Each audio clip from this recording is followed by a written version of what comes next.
Good morning students, welcome back. So today we are going to start the next topic of our ninth chapter, which is a ratio and proportional, which is a proportion.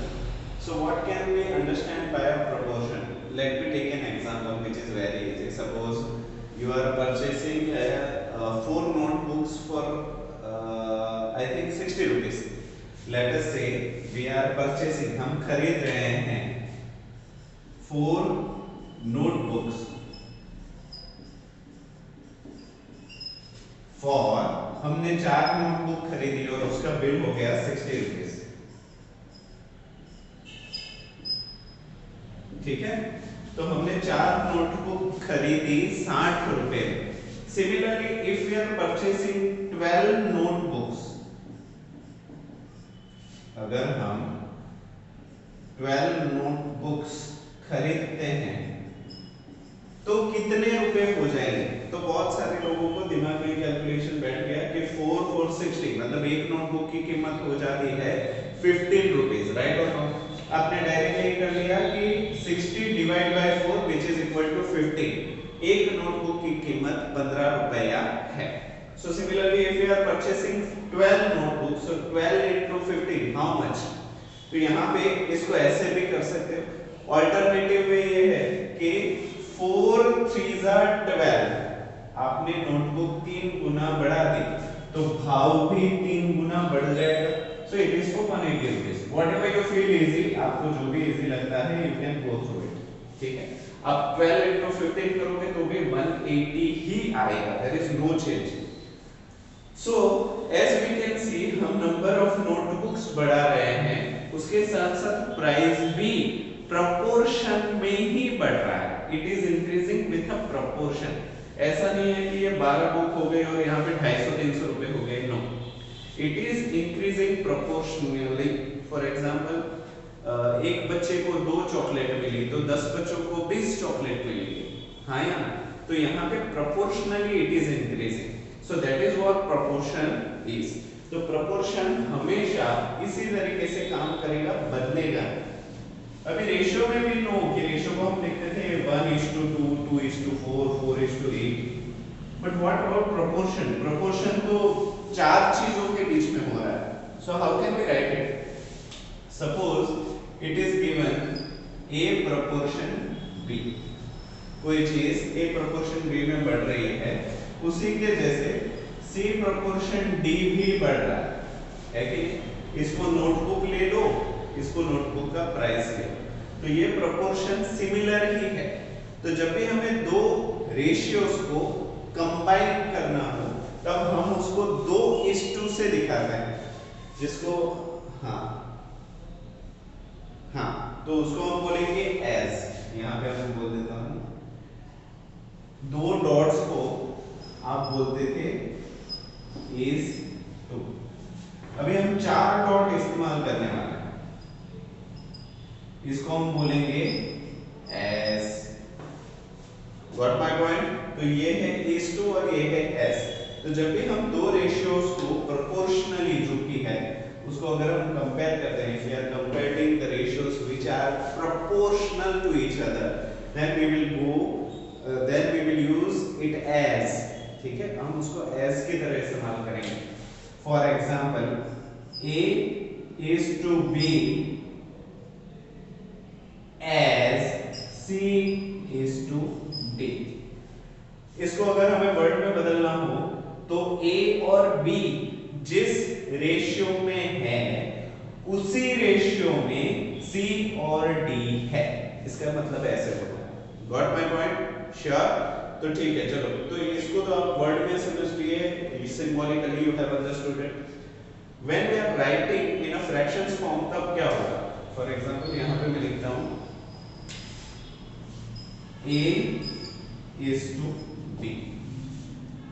A is to B को हम A in a numerator, B in a denominator we can write। as को हम लिखेंगे equals to, C is to D को हम लिखेंगे C upon D। कितना हो गया? Now as we know by cross multiplication ये D हो जाएगा A के पास, B हो जाएगा C के पास। ठीक है, we are cross multiplying. So A D is equal to B C. ये फॉर्मूला बहुत बार यूज होगा जब भी प्रोपोर्शनल रेशियोज होंगे, ठीक है। तो मैं चाहता हूं कि बस आप इतना सा हेडिंग लगा के वो नोटबुक वाला एग्जांपल लिखे, just write this much only, ठीक है। I am pausing the video for next topic. Okay, let us move further. So by proportion we came to know that if A is to B as C is to D, then A upon B equals to C upon D. By after cross multiplication we came to know that A into D is equal to B into C. Yes or no? So in this ratio I want to tell you something more about it. यहाँ पे जो पहला और सबसे last है ना, the first and last, total 4 terms है, 4 भाग है। तो सबसे पहला भाग और सबसे आखिरी वाला भाग है ना, दैट इज बॉर्डर, है कि नहीं। वो एक्सट्रीम लेफ्ट और एक्सट्रीम राइट है। एक्सट्रीम लेफ्ट मतलब ये वाला, एक्सट्रीम राइट मतलब वो वाला, मतलब वो दोनों छोर पे है। तो जिस तरीके से इनका मतलब है उसी तरीके से इनका नाम भी है। इन दोनों को बोला जाता है एक्सट्रीम। क्या बोला जाता है? Extreme terms.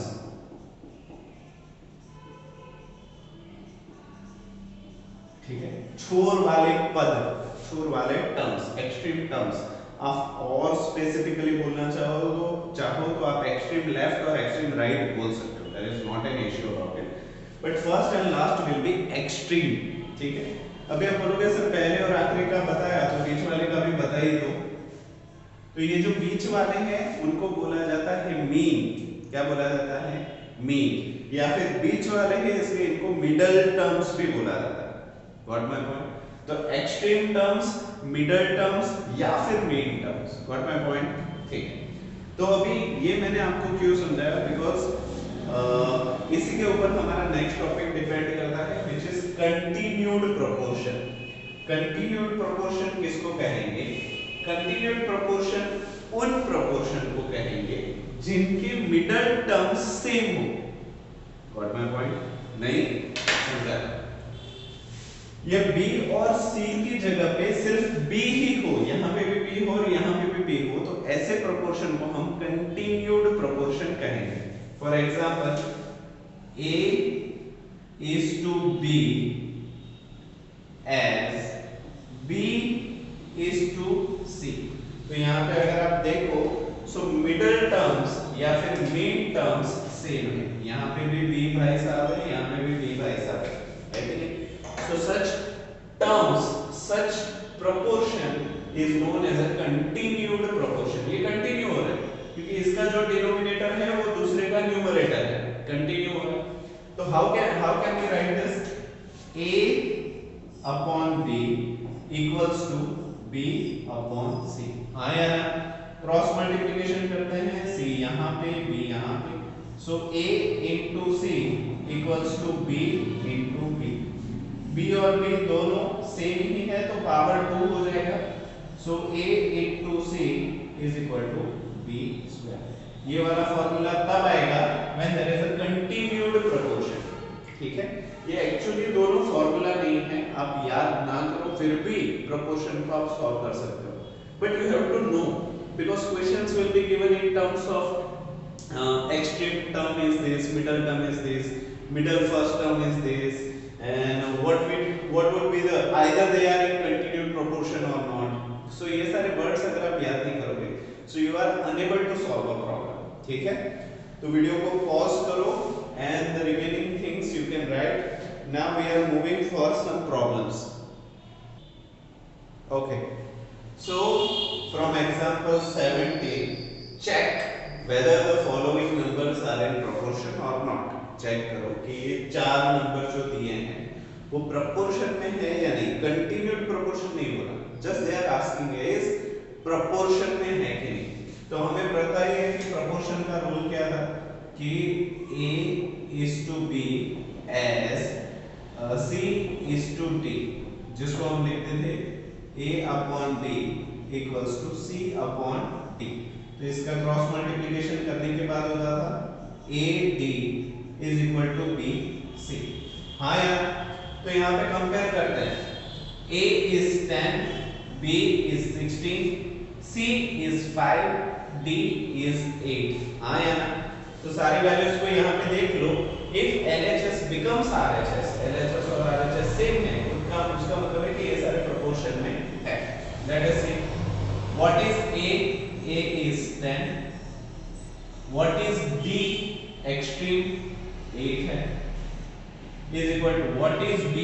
B is equal to 16। What is C? C is equal to 5। 10 8s are 80, 16 5s are 5 6s are 30, remainder will be 3, 5 1s are 5 plus 3 8।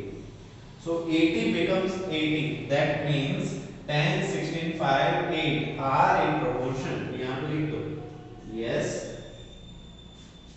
they are in proportion। looks easy लग रहा है, तो easy लग रहा है मतलब easy है। चलो, so remaining problem I am giving you as a homework which is 15 20 43। ये आपका होगा होमवर्क, ठीक है, खुद से करो, मुझे नहीं लगता कि डिफिकल्ट लगेगा। सिमिलर वे जैसे कि ये किया वैसे ही वो करना है। I am pausing the video for some more problems। Okay, now we are moving for a similar kind of problem। Semi जो अभी हमने किया वही सेम प्रॉब्लम है। From exercise 9.3 question number 1, verify that the following numbers are in the proportion। Check करो कि जो number दिए गए हैं वो proportion में है या नहीं। Similar method we are going to follow। What was the formula for that proportion? Which is A is to B as C is to D। उसको हम लिख सकते हैं A upon B equals C upon D। After cross multiplication A D is equal to B C। आया ना, compare करते हैं। A is equal to 12, B is equal to 18, C is equal to 40 and D is equal to 60। Put all the values in the formula AD 12 and 60। 12 into 60 equals to B into C 18 into 40। If LHS becomes RHS, our values are in the proportion। So 12 6 is 720 equals to है या नहीं देखते हैं। 4 8s are 32, remainder will be 3, 4 1s are 4 plus 3 7, 720, 720 becomes 720। So yes, they are in proportion।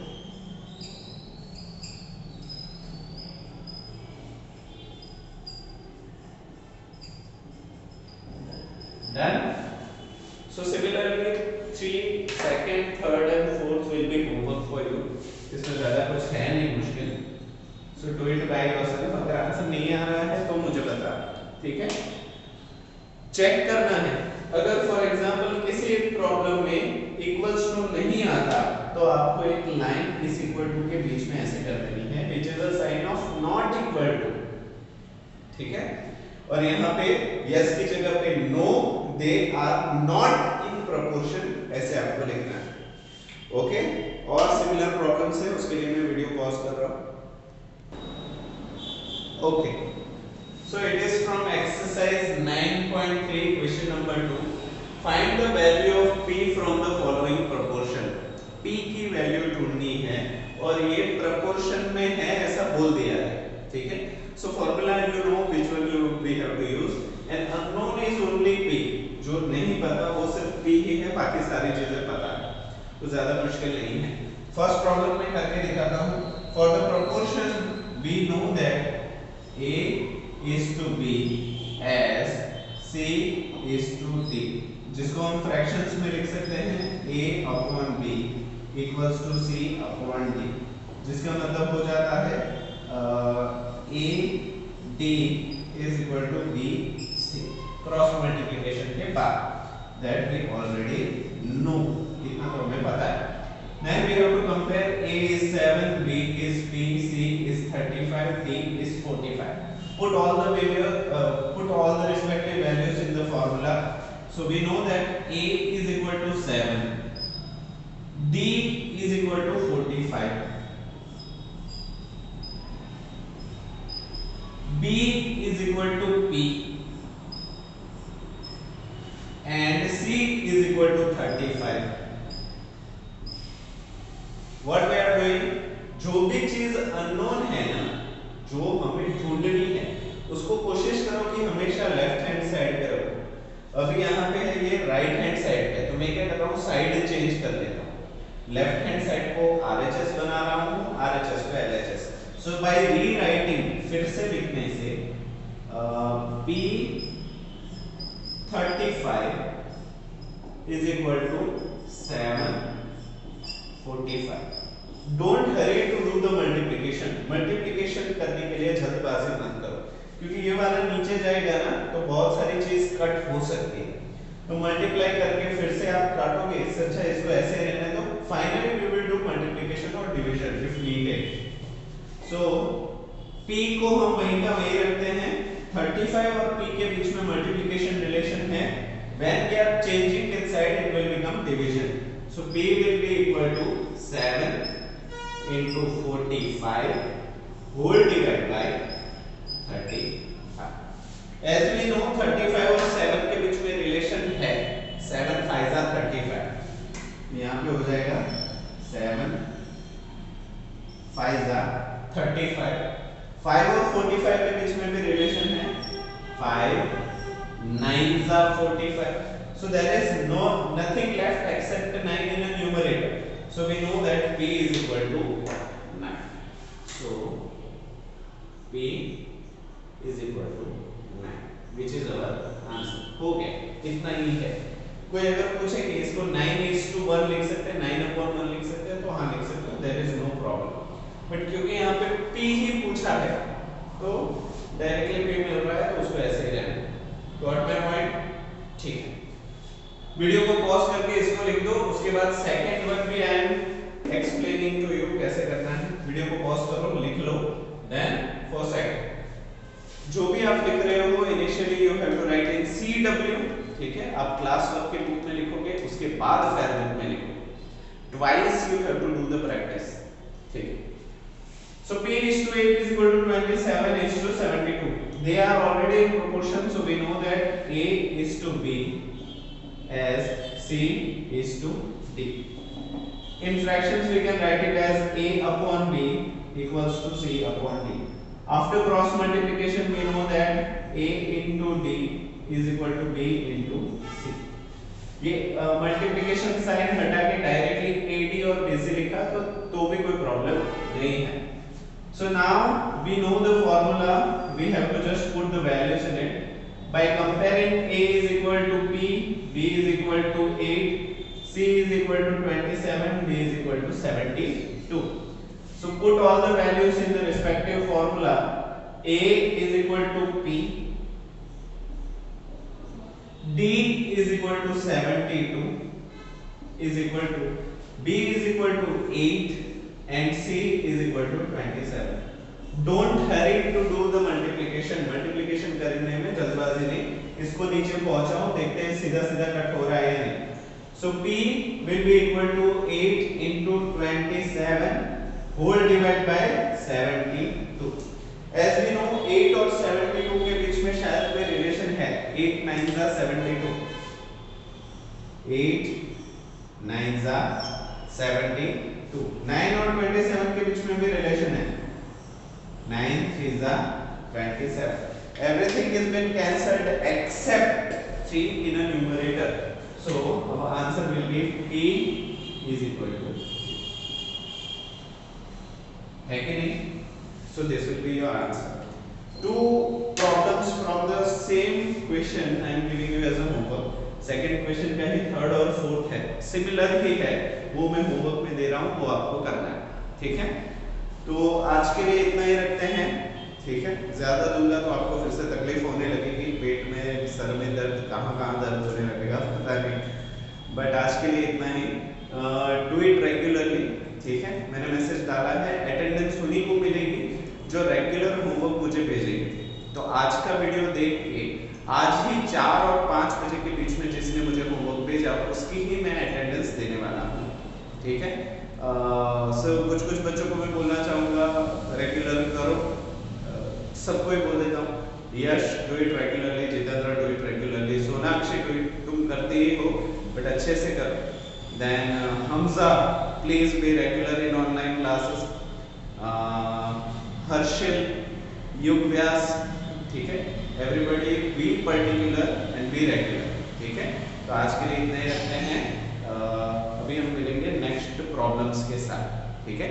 तो video को पूरा देखने के लिए आप सभी बच्चों का थैंक यू सो मच।